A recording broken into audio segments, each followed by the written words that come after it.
Welcome to दिलशास्त्र official. आप लोग का स्वागत है दिलशास्त्र ऑफिशियल में। आज हम लोग जानेंगे क्लास 9th का ज्योग्राफी का चैप्टर नंबर 11th यानी कि अध्याय नंबर 11th, जिसमें मानवीय गलतियों के कारण घटित आपदाएं, नाभिकीय, जैविक एवं रासायनिक, ये सब के कारण जो घटना होता है ना, इसमें जितना भी ऑब्जेक्टिव टाइप क्वेश्चन यानी वस्तुनिष्ठ प्रश्न, लघु उत्तरीय, दीर्घ उत्तरीय प्रश्न दिया हुआ सभी का आंसर के बारे में जानेंगे। ठीक है, तो इस तरह से अगर आप लोग इससे पहले वाला वीडियो जिसमें हम लोग चैप्टर 10 तक करवा चुके हैं क्वेश्चन आंसर, संपूर्ण क्वेश्चन आंसर, जिसमें आप लोग को चैप्टर 10 तक ऑब्जेक्टिव, लघु उत्तरीय, दीर्घ उत्तरीय जितना भी होता है ना सभी को करवा चुके हैं। अगर आप लोग उस वीडियो को नहीं देखे हैं ना तो आप जाकर देख सकते हैं, डिस्क्रिप्शन बॉक्स एवं प्ले लिस्ट दोनों में मिल जाएगा। ठीक है, तो हम लोग पहले अध्याय 11th का जितना भी ऑब्जेक्टिव टाइप क्वेश्चन है उसके बारे में जान लेते हैं, उसके बाद लघु उत्तरीय, उसके बाद दीर्घ उत्तरीय प्रश्न के बारे में जानेंगे।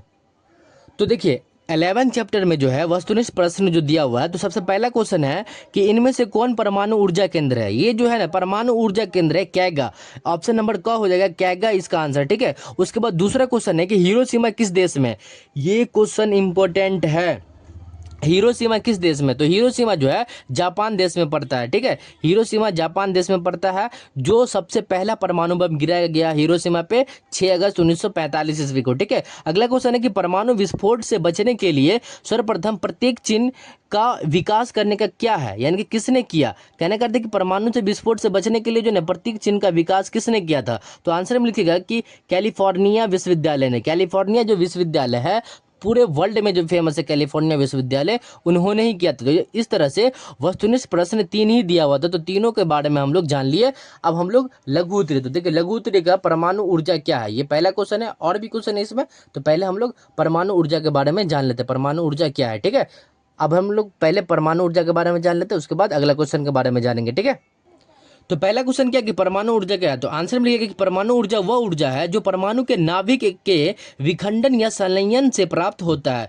इसका उपयोग मुख्य रूप से बिजली उत्पादन और वैज्ञानिक कार्यों में किया जाता है। कहने का अर्थ यह है कि परमाणु वह ऊर्जा है जो परमाणु के नाभिक से के विखंडन या संलयन से प्राप्त होता है, जिसका उपयोग किसमें, बिजली उत्पादन में, और वैज्ञानिक अपने कार्य में इसका उपयोग करता है। तो इस तरह से हम लोग परमाणु ऊर्जा के बारे में भी जान लिए। ठीक है, अब हम लोग दूसरा क्वेश्चन देखते हैं। ठीक है, दूसरा क्वेश्चन में क्या कह रहा है, दूसरा क्वेश्चन कह रहा है कि विश्व में सर्वप्रथम परमाणु बम किस देश पर गिराया गया था, तो इसके बारे में हम लोग जान लेते हैं। उसके बाद तीसरा क्वेश्चन का भी आंसर जानेंगे। ठीक है, देखिए दूसरा क्वेश्चन का जो है आंसर लिखिएगा कि विश्व में सबसे पहले 6 अगस्त 1945 ईस्वी को जापान के हिरोशिमा पर गिराया गया था परमाणु बम। ठीक है, उसके बाद दूसरा जो है 9 अगस्त 1945 ईस्वी को जापान के ही शहर नागासाकी पर गिराया गया, यानी कि दूसरा परमाणु बम गिराया गया था। ठीक है, तो याद रखिएगा कि विश्व में सबसे पहले हिरोशिमा पर 1945 ईस्वी में कहा, जापान में गिराया गया था। उसके बाद दूसरा परमाणु बम जो है वो जापान के ही शहर नागासाकी पर गिराया गया था। ये भी क्वेश्चन इंपॉर्टेंट है, इसके बारे में पूछा जाता है। ठीक है, अगला क्वेश्चन देखिए तीसरा नंबर क्वेश्चन, हालांकि 3 ही क्वेश्चन है इसमें, तीनों क्वेश्चन के बारे में हम लोग जान लेते हैं। 3 क्वेश्चन है। तीसरा क्वेश्चन है कि भारत के किस राज्य में परमाणु परीक्षण किया गया था।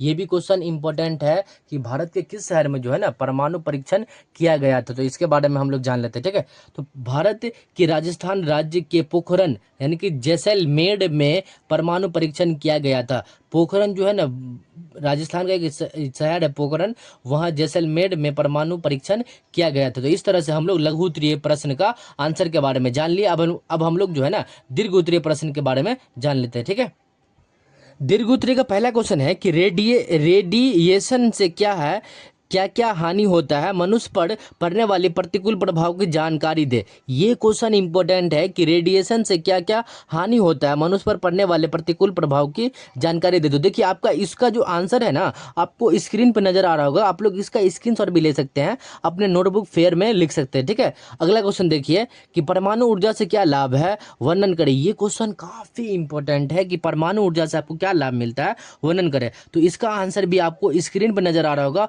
आप लोग यहां से आप लोग लिख सकते हैं इसका आंसर। ठीक है, यहां से आपको स्क्रीन पर नजर आ रहा होगा, इसका स्क्रीनशॉट भी ले सकते हैं। ठीक है, परमाणु ऊर्जा का क्या लाभ है, ठीक है, वर्णन करें। तो इस तरह से हम लोग चैप्टर कितना था, चैप्टर 11th का जितना भी लघु उत्तरीय, दीर्घ उत्तरीय था और ऑब्जेक्टिव टाइप क्वेश्चन था, सभी के बारे में हम लोग जानकारी प्राप्त कर लिए।